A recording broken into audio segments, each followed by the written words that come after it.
jumlada ku saabsan iskuulka haddaa ardayta way ku anficaysaa. Ninaenda shuleni kila siku, waxaan aadaa iskoolka maalin walba.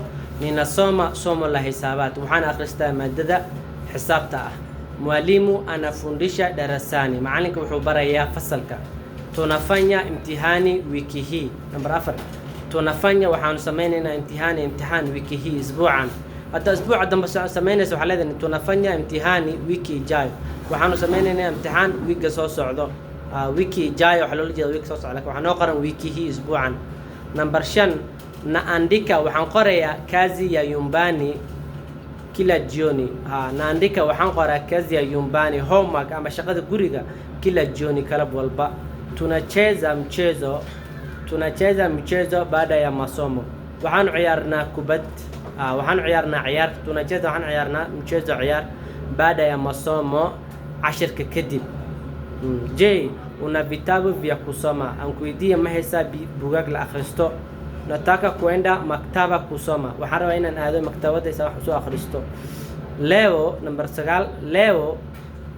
leo tuna somo la sayansi, maanta waxaanu leenahay maadada sayniska. ninasikiliza mwalimu kwa makini, waxaan u dhageysanayaa macalinka si taxadar leh. makini wa taxadar. number 11. samahani igaraale noqo, sikuelewa swali yako, ma fahmin su'aashaada.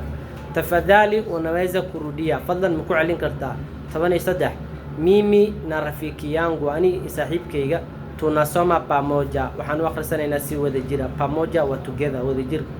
je ankuidio tunaweza kufanya kazi kwa makundi, ankuidia ma u sameyn karnaa shaqada si wada jira, si grup ama koox. makundi waa koox.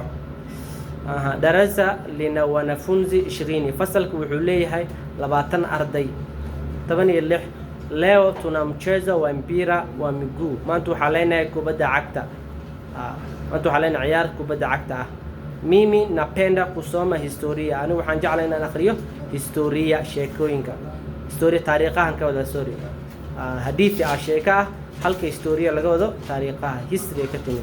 mwalimu macalinka alituambia wuxuu noo sheegay tusome kwa bidii, inaan ku akhrisano si dadaal leh ama si wanaagsan oo akhrisano.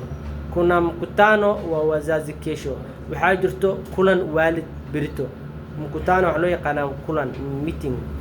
baada ya shuleni iskuulka kadib ninarudi nyumbani, waxaan ku noqonayaa iskuulka.